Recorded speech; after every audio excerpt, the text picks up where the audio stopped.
Hello everyone, welcome back to My Hero Academia Podfics. Today I'll be continuing on with the Research to Rescue fic. This will be Part 2, Chapter 2, entitled, How was my day? Well, I ended up with an angsty internal monologue and ran from the cops. That was my day. He was turning 14, right? Maybe 15. No, 14 sounds about right. Izuku honestly hadn't celebrated it since he was 6. Even that one sentence when he was 10 was only the indicator that he had of a lot of time that had passed before Hisashi promoted him to analysis, and then eventually got a calendar that could keep track of when the year ended. Now he was an assassin. Would that be considered an upgrade? Probably not. It got him out of the base, though, which was probably one of the few perks to the job. Though, right now was hardly the time to be thinking about that, about birthdays. His chest was warmer than usual on the cold night, the chill making his chest ache. God, he wanted to go back to being quirkless.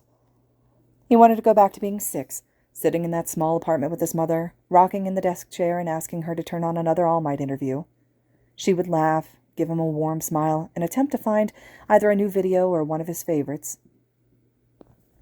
Those times when he was bright-eyed, clean-handed, and had a future of at least being a run-of-the-mill civilian, maybe even a hero if a miracle were to happen. He'd go back to the schoolyard bullies and insults if it meant that he wouldn't be standing where he was now. He'd willingly go back to being Kachan's victim, give up on the hero dream earlier, accept that he'd be at a disadvantage in life compared to quirk users, if it meant that he could be anywhere else. It had to be better than this bullshit. Izuku was sitting outside in the cold that late November night at around 10 o'clock, kneeling on the rooftop of a downtown nightclub and readying for the night's job, a kill order. The target was some blonde guy in a purple coat that worked for a drug company helping Silver Dyer. He was the one who had to pay for the price of his boss's tricks. Izuku was stuffing a gray hoodie and a black scarf into a yellow school bag. It was the jacket he wore to get around between jobs. A kid in a killer's mask on a subway never could end well, plus, if his clothes weren't bloodied, it'd be hard to tell he was a killer. Izuku stood up and fixed the silver tie around his neck and made sure the costume looked its best.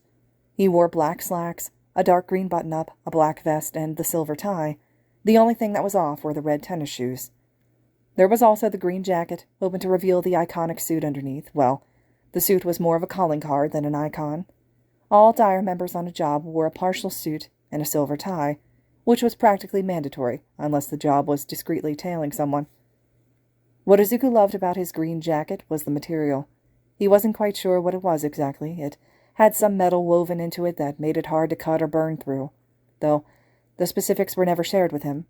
However, over the 3 years that he'd been working as the rabbit, the sleeves and bottom edges of the jacket had started to become a brownish red, which really just made Izuku feel sick. There was also a 2-piece face mask that he had on. The lower part was some mix of metal and plastic, purely meant to hide the bottom of his face from view. The 2 small slits in the front allowed for any smoke that he could exhale to escape. The top was more of an identifier. The thing Hisashi had him take up to tell the media a named and established villain was in Silver Dyer's roster. More of a power move to the rest of the villain's underground than anything else. This part of the mask took up the top half of his face and was designed to look like a rabbit's face. Stopping at the cheeks and the upper lip, silver arched over the eyes and down the nose. A red pattern was actually the nose and a few lined markings under the eyes. The eyes were covered in a strong one-leg glass that Izuku could see his enemies' eyes with, but they couldn't see his. 2 extensions on the top were supposed to be the ears. 2 cuts on the top of the jacket's hood over the jacket allowed for the ears to slip through, and he could keep the hood in place. 2 thin black leather gloves covered his hands, and in this cold, Izuku was glad he was able to wear them. A lot of other members didn't think ahead to wear gloves. His final piece of the costume was his belt. The back of it had a knife and a sheath attached, and one side had 2 pockets.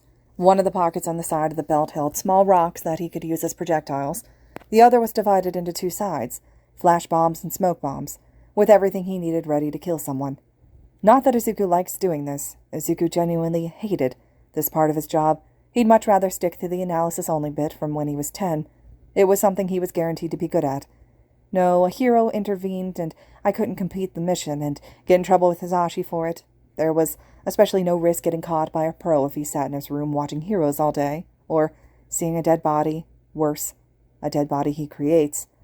But the consequences of not doing what he was ordered would have haunted him much longer than the body of a drunk drug dealer in a nightclub. Izuku dropped from the roof and slipped back into the door. From the alley, he manipulated his way past those either too drunk or too high to care that a kid, in an almost infamous mask, had so easily walked into a busy nightclub. Then again, some stupid stores were merchandising certain villains for some twisted profit. The bar was busy and only lit with neon lights. Smoke, most likely from cigarettes. Was this an indoor smoking bar? What a rarity. It swirled around in the air. Izuku was glad for the mask. There was a second floor that was wrapped around the edges of the wall and didn't cover the center dance floor. From what he could see through the glass pane railings, there was mostly tables and maybe a few booths set up there. The music was loud and beat on the side of Izuku's chest. The guy Izuku was supposed to kill was in his sights. He wasn't very hard to miss, and he'd have the face before in the file Yukio had sent to his pager, which was really just a glorified phone that people couldn't track. The guy was part of a company of drug providers fronting as a corner store pharmacy. It was during an older deal that Silverdye offered the group that the guy's boss pretty much unknowingly sold the workers' lives to the mafia. The company made the goods. The dyer would sell it to the buyers. Both got their money. All was fine. Apparently, the drug company had started lacing the drugs with something more dangerous, and part of the dyer's buyers had dropped it because of it, either with death or hearing about the problem. Hisashi was less than pleased about it. This poor blonde bastard was going to be the warning shot that said, "Don't play any games with us." Izuku slipped his way past people and onto the dance floor, spotting a hero, someone with a flashy projectile quirk, in the corner talking to someone else. The hero wasn't in full costume, but he wasn't in full civilian wear either. Something like a formal name-brand version of an outfit to fit in with the crowd and still be recognized if anything happened. Izuku noted that once the kill was done, he'd need to get the hell out of Dodge immediately, then swipe his bag off the roof and bail without getting caught. The guy's hideous purple jacket was now right there in front of him. In his hand was some concoction of brightly colored alcohol that threatened to spill over the side that he had danced on. He was wearing sunglasses indoors, like an asshole, and, at night, like a double asshole. That didn't make what Izuku was about to do any easier, though. While dancing, the guy had turned and was now facing Izuku. In one swift movement, Izuku whipped out his knife and cut straight across the guy's throat. Izuku watched the guy's happy expression turn to one of complete terror. The knife came back around, stabbed the side into the guy's neck, and then was ripped out in the same motion. The girl he was dancing with shrieked. When Izuku flicked the knife to the side and went to put it away in the same motion, he looked up at her. She screamed again. The guy hit the floor holding his bleeding throat, hands trying to cover a pair of wounds that Izuku made sure weren't going to let him survive. People spotted the corpse, and the one who now had the blood on his jacket standing over it. Izuku looked behind him to see the hero now standing and craning his neck to see the situation. When the hero spotted Izuku, that's when the boy started to run. People jumped out of the way when he ran forward, though a different hero, someone Izuku hadn't spotted through the crowd, was blocking the exit. Izuku turned and went to jump the stairs and head through a service door on the second floor. The one who scouted the place said that there was one there. The projectile hero was shooting at him, while the one in the front door gave chase as clubgoers started to flee the area. Turns out, the scouting guy was wrong about the service door. Izuku was stuck with the guy on the dance floor firing at him, and the other hero, this one a girl he didn't know the quirk of, was running up the stairs to reach him. His best bet was to hop the railing, force the projectile hero back, and then leave the way he came. Something sharp whizzed past his neck, bounced off the back of the hood, and then fell out of Izuku's jacket. The hero almost shot him, in the head or whatever it was. There was no time to pick up the ammo or analyze it later. It was leave now or get caught. Making a running start, Izuku leaped the railing. The hero running up to him had shouted no, and her hand had almost grazed the back of his jacket. Izuku twisted midair and swept his hands together like he was clapping before forming a gun with his fingers and pretending to fire. A blast of air shot him back, but was also forcing the hero on the ground to go rocketing into the back wall. Izuku landed on the wall opposite and used his momentum to jump to the ground with a roll, ironically landing next to the bloody body of the target. The projectile hero was starting to recover, and the one above looked like she was going to drop over the edge after him. Izuku didn't want to see if she did, so he hauled ass to the back door, slipping by a few panicked people just now realizing that there was a villain battle in the bar before sprinting out the door. He heard the other hero shouting after him. Izuku didn't stop as he ran for the wall and jumped it, twisting the air around him to lift it up and keep the momentum so that he could jump between the club and the building next to it to reach the roof. He vaulted over the edge and didn't stop moving as he reached down and grabbed the strap of his bag before getting to the other side and jumping to the next roof. It wasn't for another 10 minutes of running and jumping versions in various buildings that Izuku felt sure enough that he'd lost the two heroes and came to a stop, ending up on a roof somewhere near a prime shopping district. Despite the hour, it was still going strong. He was internally cursing himself, and the scout. His neck had a small cut, but there weren't any injuries. It would have been worse. It was time for Izuku to rest a moment. He leaned against a small brick extension of a building, most likely a roof access door, to catch his breath. Once he did, he could switch clothes and go back to base. He reached for the bottom part of his mask so he could breathe better, and then paused, with his fingers hovering over the button. There was a noise. Izuku leapt to the right as an object dropped from above, landing with a loud crash. A glance backward found it was a cheap metal barbecue. Who the hell had one of those on a city rooftop? Izuku jumped again when something gray was heading straight towards him, landing only a few feet away in a crouch.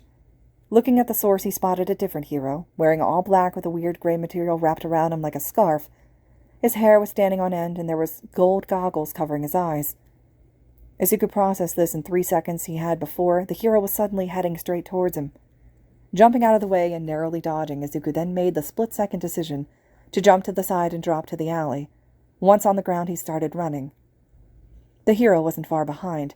Izuku couldn't pin who this guy was, but he seemed familiar enough, which was a problem considering it was his job to know who was the pros in the industry. Maybe this guy was a wallflower who didn't make it on the board, an underground hero, perhaps. Now Izuku was on the sidewalk, weaving through crowds of the shopping district to prevent Scarf Guy from actually using his weapon. He almost was using the heavy crowd as an unknowing shield, making his way through civilians and trying to cut through an outdoor shopping center. If this guy wasn't so close, he could dive onto a train station, change in the usual abandoned bathrooms, and take the roundabout way to the base. Perhaps he cut through a store into the alley.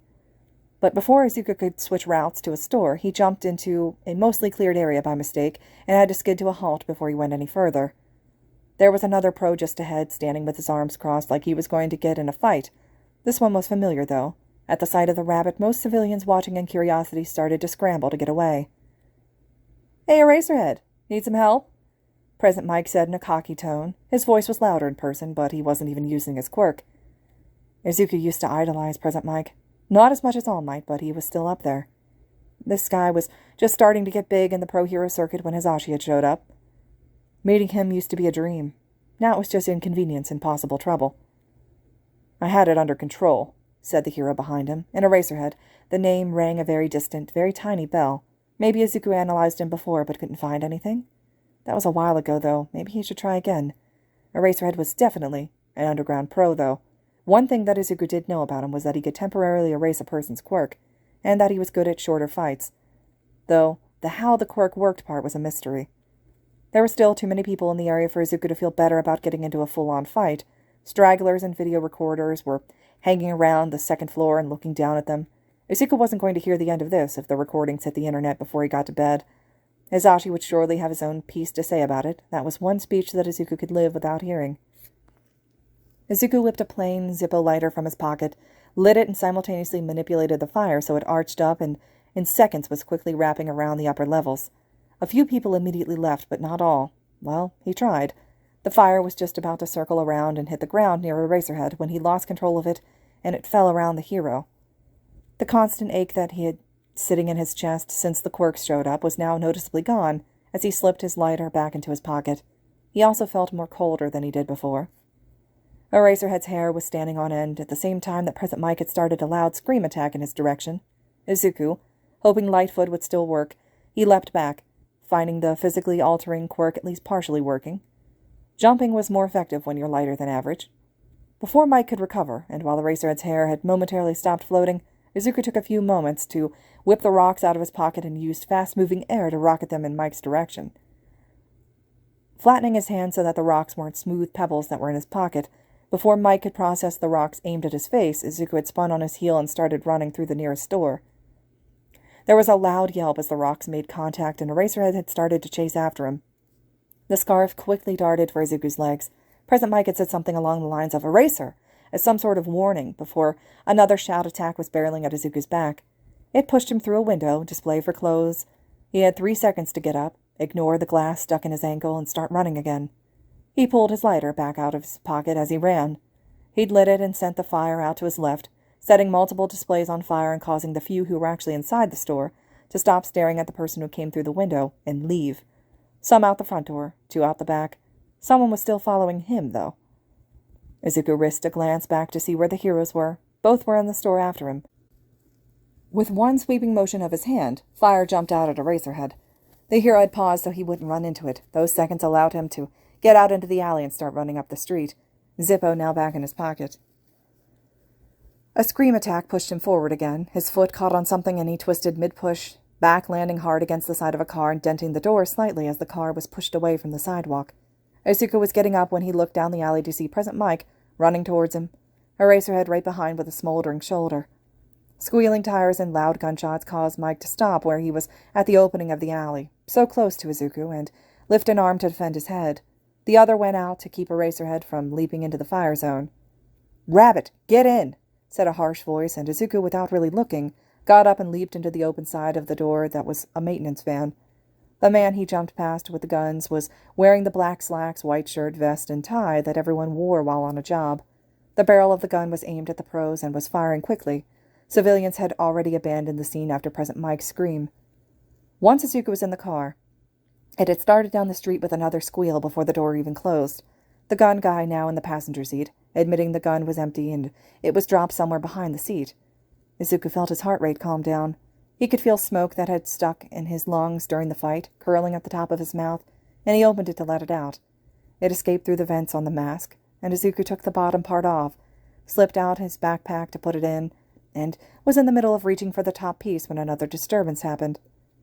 There was a loud bang on the back, and one of the doors was thrown open from the outside. A different hero was there. Izuku spotted a different hero on a motorcycle behind the van.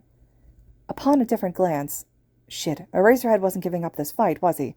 Izuku really would have loved to see the minutes between the door shutting and now, but it wasn't the time to think about it. The hero on the door had some sort of quirk to manipulate their hair. Some of it shot out at Izuku, and he rolled out of the way. Smoke poured out of his gritted teeth, and he reached for the lighter. It was knocked out of his hand, and it fell towards the open door, falling into the street, gone forever, much like how the gun behind him was seized by another lock and dragged out. Izuku managed to roll to the other side of the van and get up, grabbing one of the handbars that were installed at the top to keep his balance. The hero was able to get a solid foot in the van now, was ready to get their hair for another attack. "Rabbit!" hissed the driver, and Izuku was the only one with a long-range quirk in the van. That much was for sure. He decided to pull a last-resort move that would definitely regret later tonight, but he took a deep breath, held it for a second. The smoke in his throat was going from cool enough that I don't feel it to shit that's hot in seconds. Then he heard the flick of a lighter, and it swept an arm out instead, sending the normal fire in the direction of the hero. The hero jumped back in a subconscious effort to avoid the wall of fire before them. Eraserhead had slowed the motorcycle down in his own attempt at catching the hero with his scarf and at driving the bike with one hand. Izuku hurried to grab the back doors and get them closed. His mouth burned for a second. Then his chin felt wet, warm, and was probably dripping blood. He could taste it through the black smoke escaping his lungs. The guy from the passenger seat, what help he was, hurried over to the cord to tie the doors together until the lock could be fixed. The driver hit hard on the accelerator and the car was barreling forwards. After a solid few turns and Izuku holding the top bar like his life depended on it, the car finally slowed down. The guy returned to the passenger seat and Izuku went to sit down next to his backpack. The only thing that thankfully happened to it was that it was knocked over. He was heavily breathing out the last of the dark smoke until it turned gray again. The driver creaked open a window while the other pressed a cloth to Izuku so he could spit out the blood that was pooling in the bottom of his mouth. He spit it out, and once he was sure that he was fine, he dropped the cloth and took his mask off. His throat was burning, but not burned. It would be better by morning, but at the latest it was still painful. Breathing hurt. Maybe he should have used his own fire instead of the lighter. Ugh. Izuku took his hood down. He pulled his sleeves back to pick at the glass out of his arms, and he was bruised from being thrown into the car and probably the window. His wrists had a few scrapes. His ears rang a bit, but the noise was disappearing quickly. "You all right, kid?" asked the driver as he glanced back and took a water bottle from a cup holder, and he held it out to Izuku, who took a swig of it. "Yeah," was Izuku's short answer after he swallowed the metallic water. His voice was cracked. "How'd you find me?" We were in the area working on a trade deal. We were on our way back and saw you in a pinch." The driver waved a hand when Izuku went to hand the water back. That's what was nice about most of the members in the plain shirts. They didn't treat Izuku like total shit. Only like he was mild shit, who was still annoying but didn't deserve to get caught in a fight, or maybe they feared that he would crack an interrogation, or had orders to make sure he wasn't caught. Either way, he wasn't going to end up in jail tonight. Izuku hummed a thanks and was focused on calming himself down and planning out what to say to his father when he saw the news of him getting a 2-on-1 fight, technically a 3-on-3 at the end, with pros and basically forfeiting, a sign of weakness that Hisashi would not appreciate kindly, despite the fact that Izuku's target had laid dead on the ground before any sort of fight broke out with the pros. God, Izuku wanted to go to bed so badly right now. Hisashi was tapping his nail on the desk. Izuku was standing between the chairs, with his hands folded behind his back. Hisashi's office was basically just a plain old office, accompanied by the dark atmosphere that just sort of happened when the occupant was a villain. Floors now dark wood and walls a dark shade of gray, lit only by a warm lamp on the desk, and the back wall of the overhead lights were turned off. A large, heavy desk settled in the middle with 2 hard chairs sitting in front of it. When walking in, floor-to-ceiling bookshelves had lined the left wall. They had almost a bare appearance save for the multiple binders and books set on them, along with a few unknown cases of whatever.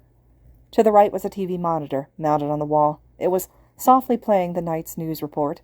The room smelled strongly of 2-day-old cigarette smoke and lightly melted plastic. The back wall was simply just Hisashi's aesthetic, some sort of setup to mimic a large window and provide more light to the room, backlighting the big chair that sat tall and intimidating man. Pen in hand, papers neatly set in front of him. The other hand was still tapping. The whole room was so different from the stark, white shithole that most of the base was. Hisashi's own room had to be even better decorated than this, though Izuku had never actually seen Hisashi's room. The man was definitely keen on keeping things appearing the way he wanted. His office was no different. "You're back," Hisashi said in a flat tone, gray eyes hard as he lifted a hand and beckoned Izuku to step closer. He did. In his raspy, still recovering voice, Izuku said, "Yes, I came to report the job as a success." Hisashi nodded, glanced at the news. Izuku didn't move, only stood there silently with his back straight and face calm. He wouldn't move until he was told to. The last time he did, the paperweight that sat on the edge of the desk had been sent flying across the room to meet his jaw. He still had the small scar from the incident under his chin. Hisashi frowned, and his pen leaned to the side to gesture the newscast. A recording of the fight was in the mall that was playing while a reporter was speaking about the store damages, though the damages weren't what Hisashi was worried about. "Does that look like success to you?" Izuku kept his expression level as he said, "The target was taken out without any interruption. The fight in the shopping center was the aftermath." "You say that like there was another fight?" Hisashi glared, his hand stopped tapping the desk, but now the edge of the pen was instead. It was louder and heavier than a nail. Izuku hated that noise.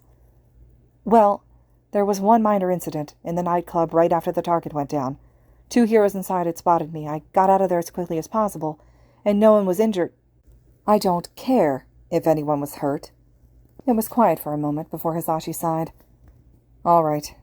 At least this established that it was you who killed the target. No one can take credit for your accomplishment." How is murder an accomplishment? Hisashi leaned back in his chair and waved his hand. "If another fight like this gets in the news again, there will be consequences. Remember that." Izuku said a quick "yes, sir." He didn't leave or turn to do so until he was dismissed. The paperweight was still his reminder. "Oh, by the way, where's that analysis on the Rookette hero and her sidekicks? I asked for it yesterday, correct?" Between the surplus of assignments and sleeping, I didn't have time to work on it." "Then don't sleep." Izuku paused and had to wipe the frozen expression off his face before Hisashi noticed it. "What?" "I said don't sleep. If it keeps you from doing what I ask on time, then don't do it. Time is money, and I have people who need that information." "Sir, I don't—" "You don't what, Izuku?" I don't think it's healthy to skip sleeping. It'd make the value of my work drop, and your clients wouldn't return if it wasn't good." There was a long silence between them. Izuku felt his nerves creep up each second there wasn't speech. Hisashi was sitting there cold and calculating, pen rhythmically tapping on wood. Eventually he spoke. One of the only uses you have to us are those analysis. Without those and your role as Rabbit, you're completely useless and unnecessary. Even then, Rabbit can be replaced. You don't want to be useless to us, right? Being useless at your job for the Dire either meant they'd kill you or just save space for you to become a human punching bag in the training room. Maybe a test subject for the technical team. Considering Izuku was already one of those things, and his own training basically made him another, death was the only other option. Izuku's expression must have shown this. Hisashi smiled as Izuku quickly shook his head. No, sir. Good. Then go back to your room and get your work done. Give it to me tomorrow. Izuku said a yes, sir, before giving a very short bow and leaving the room, picking up the backpack he left outside the door and making a beeline for the floor above. Hisashi kept his office on the 5th and bottommost floor, the floor that was half executive member dorms and training facilities, and half prisoner and torture cells. Honestly, what else would have been a better combination? Izuku's room was on the 4th floor in the back, far away from one of the 3 flights that was of towering stairs connecting the floors, and even farther away from the 2 on the top floor that led to the surface, fronted by a convenience store and a laundromat. The 4th floor was saved for the technical team and their facilities, also storage rooms for materials and what they called subject storage, which were only a few large rooms sectioned off into cells. Izuku was lucky enough that Hisashi gave him a room not located in subject storage, though he had been there a few times as a kid when he was under hard observation or used his newfound quirks to attack when he wasn't supposed to. Izuku's room wasn't as bland as it was when he was 6. It was still cramped as it had always been. He was allowed a few things to help with analysis or just because he was really good at following certain orders, so it wasn't plain. When walking in, the bed was to the left of the door. It was nestled in the corner, covered in its dark blue blanket and a single white pillow. To the right was the white dresser, the top half of the brown bookshelf that had been cut off from the bottom and stuck on top of the dresser. A small TV screen that sat on the top shelf. The rest of the 3 shelves either had a row of analysis notebooks or a row of textbooks from his studies. Even packages of lined-in paper sat next to the monitor. There was a plastic table with a lamp and an alarm clock to the immediate left, right next to the bed. The pillow, however, was at the foot of the bed, and Izuku had switched it so that he could see who was entering the room in the middle of the night, if someone was entering the room anyways. In the far left corner of the room was his desk and chair. A green lamp sat on top of it, currently on and lighting up the mess of pencils and the closed notebook. On the floor next to the desk were a few other textbooks and a stack of empty notebooks underneath, with a clipboard leaning against the pile. An old laptop sat on top of all of it. There were 3 hooks on the wall next to the desk to hang up his rabbit jacket and 2 pieces of his mask, and 1 hook on the door to hang up his backpack. It was used to hang up his gray jacket most of the time, though. The backpack usually ended up pushed under the bed with his belt and his gloves. At least his room had a slight personality and wasn't the stark white uniform like everyone else's dorms. Except maybe Yukio and everyone else who managed to work their way up to a single-room living. Izuku lightly tossed his bag on the bed and slid the door shut once he was inside. The door shut with a click, and the overhead light in the room shut out, leaving only the light coming from the lamp on the desk. Izuku switched the bedside lamp on, and he yawned. He was so tired still. He had a job to do, and it was his fault for not doing it. Doing his work would calm him down anyways. In the safety of his room, the events of the day were finally getting to him. He needed the distraction. With shaking hands, he took the notebook from the bookshelf and a few loose papers from the stacks. Izuku went over to his desk and sat down. He put the pencils back in a case and moved the notebook over before grabbing the laptop and settling it to his side. Then his work began. All right, everyone, this concludes Chapter 2 of Research to Rescue. Chapter 3 will be next, and as always, thank you all so much for listening.